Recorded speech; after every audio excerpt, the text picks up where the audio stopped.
Λοιπόν, αυτή ήρθε η λαβητριγία στη CMS.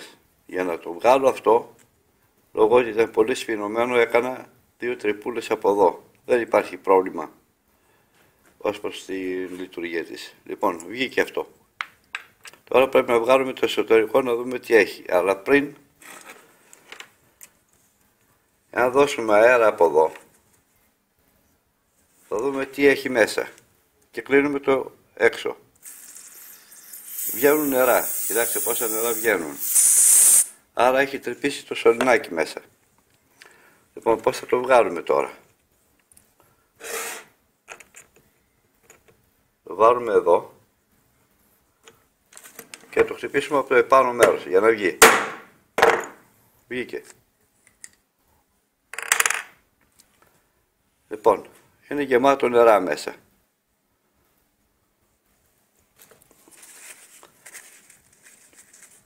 Πρέπει να έχει τρυπήσει το σωληνάκι. Και το σωληνάκι είναι να το τρίπιο είναι στο σημείο αυτό εδώ.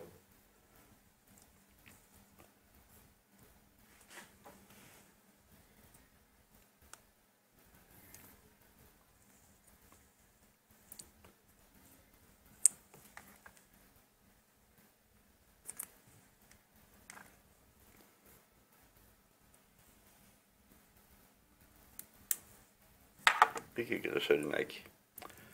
Λοιπόν, εδώ είναι η τρύπα του. Ακριβώς εδώ στο σημείο αυτό. Λοιπόν, έχει βάλει σειρματάκι από το πίσω μέρος. Ο κύριος συνάδελφός σας. Από εδώ συγκεκριμένα έβαλε το σειρματάκι. Πήγε μέσα, τρύπησε το σωληνάκι και περιμένει να δουλέψει. Θα δούμε τώρα μια στιγμούλα. Να φέρω λίγο το οργανάκι για να δούμε αν είναι βραχικυκλωμένο ή όχι. Μισό λεπτό.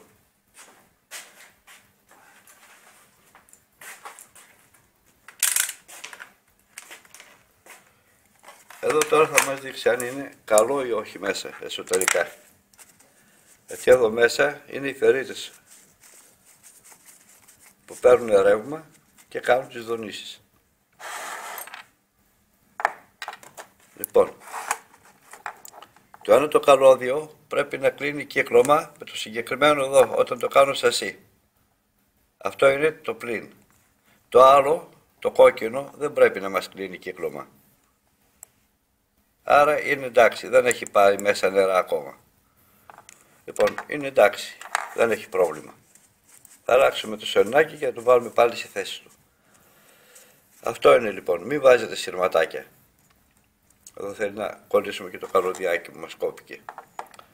Έτσι είναι λοιπόν οι λαβές τριγείας μέσα.